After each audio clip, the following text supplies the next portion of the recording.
1960-ад он хүртэл Дауны синдромыг Монголоид хэмээн нэрлэдэг бажээ. Монгол хүний гадаад төрхтөө төстөө хэмээн ийм нэрлсэн. Харин 1965 онд Дэлхийн эрүүл мэндийн байгууллагаас энэ нэршлиг Монгол үндэснийг доромжилсан хэмээн үзэж Дауны синдром хэмээн нэрийг нь өөрчилсөн байдаг.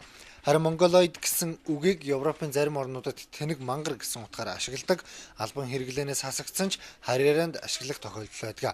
Харин кино наадамд Монголоид хэмээх нэршлиг ашиглаж байгаа нь Монгол үндэстнийг доромжилсан хэрэг болж байгаа юм. Тиймээс цахим мөртэй холбоо төрийн бус байгууллагаас тус киноны найруулагчид киноныхоо нэрийг солих хүсэлтийг хүргүүлээд байна.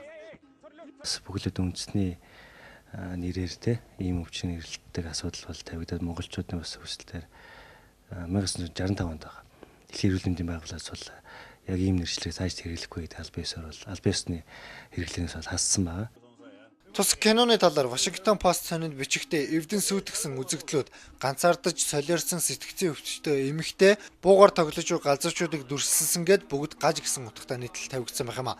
За энэ бүхнээс харахад монголчууд болон Дауны синдромтой хүмүүсийг доромжилсан хэрэг гэж үзжээ.